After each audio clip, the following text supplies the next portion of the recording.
আজকে আমরা কোন অধ্যায়? অধ্যায় 2। ঠিক আছে, আমাদের এমপিতে আছে না? আমাদের এমপিতে 2.2 আছে। ঠিক আছে, 2.2 এর সূত্রগুলো লাগে শিখি। চক্রবৃদ্ধি মুনাফা, চক্রবৃদ্ধি মূলধন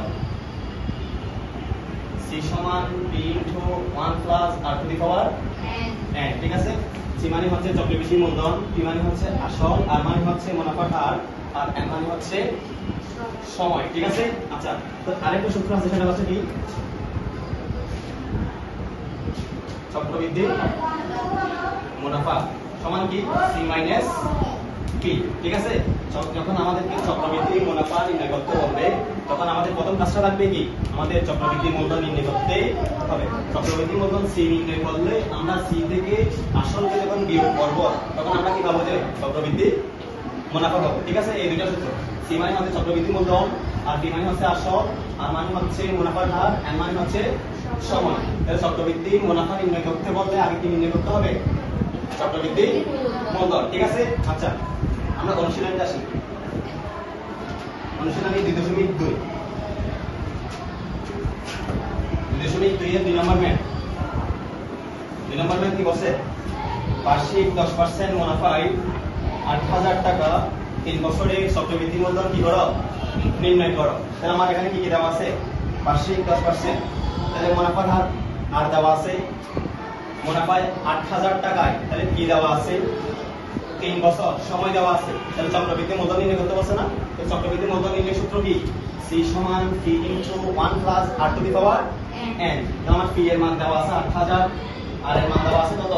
10%। ঠিক আছে, পার্সেন্ট দিয়ে দেওয়া থাকলে কি করতে হবে? 100 দ্বারা ভাগ করতে হবে। n মানে কত বছর? 3 বছর। ঠিক আছে, দেওয়া আছে।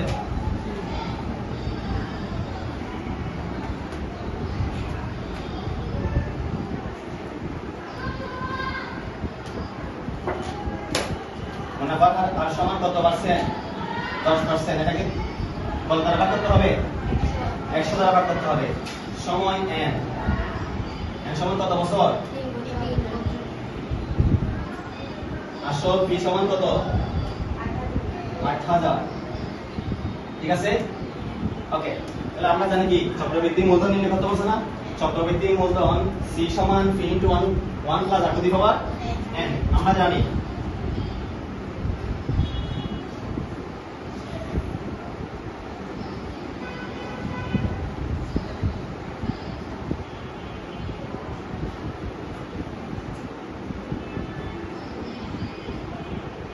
এটাকে মানগুলো বসাই দিই। এটাকে ক্যালকুলেটর ভাগ করো। 8,000 1 প্লাস 10/100 ইনটু 3। ঠিক আছে, এটা কত আসছে? 0.1।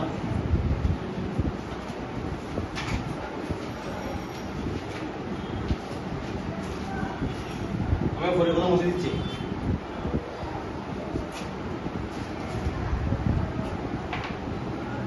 এই ভিতরটা যোগ করলে কত আসবে?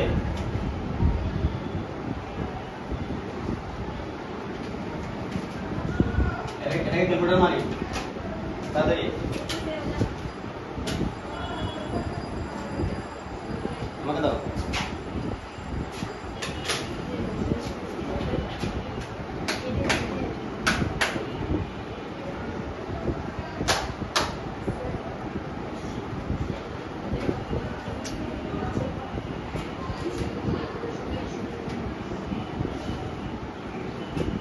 এটা সেটা এখন করে দিব।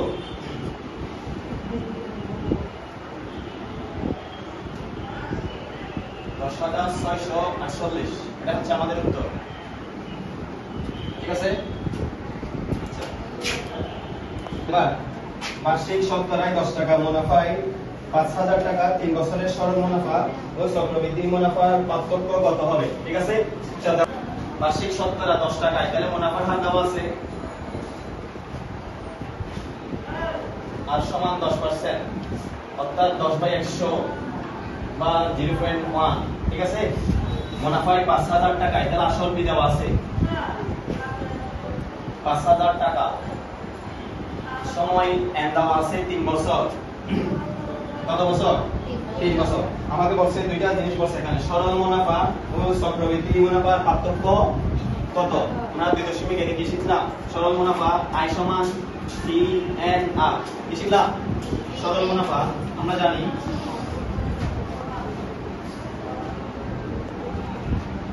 I সমান PRN।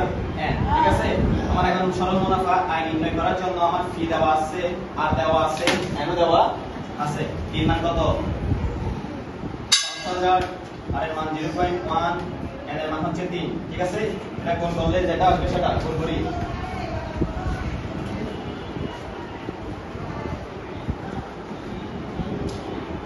1500 কত? 1500। ঠিক আছে, এরপর বলছে কি সরল মুনাফা নির্ণয় করে ফেললাম। এখন বলছে ও চক্রবৃদ্ধি মুনাফার পার্থক্য কত? চক্রবৃদ্ধি মুনাফা নির্ণয় করার জন্য আমাদের কি নির্ণয় করতে হবে? আগে চক্রবৃদ্ধি মূলধন। ঠিক আছে, আচ্ছা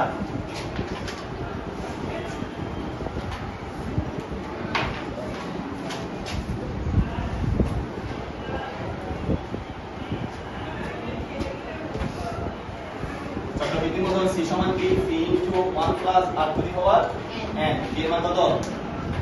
5000, 1 প্লাস R 0.1, n মান হচ্ছে 3 বছর, তাই না?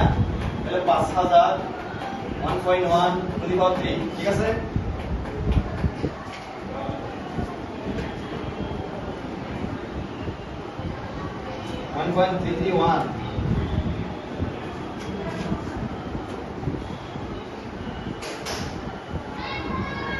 এটা সাথে গুণ করি 6655। ঠিক আছে, এখন আমি চক্রবৃদ্ধি মূলধন নির্ণয় করছি। চক্রবৃদ্ধি কি নির্ণয় করছি? মূলধন নির্ণয় করতে চক্রবৃদ্ধি মুনাফা কিভাবে পাবো? চক্রবৃদ্ধি মুনাফা পাবো হচ্ছে যদি আমরা চক্রবৃদ্ধি মূলধন C থেকে P এর মান কি করি? বিয়োগ করি। ঠিক আছে,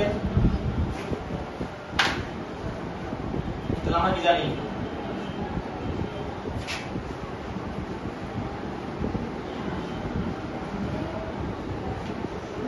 চক্রবৃদ্ধি মুনাফা C মাইনাস P।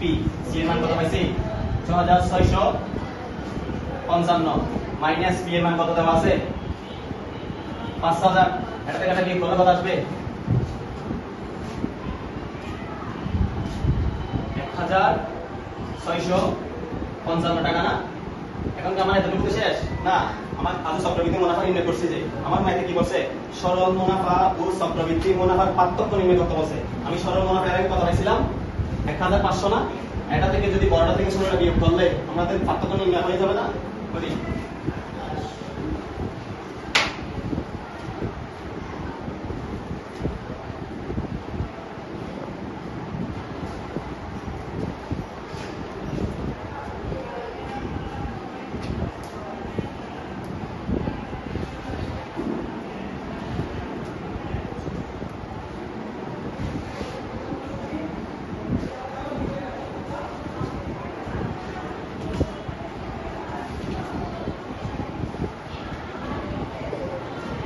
ঠিক আছে,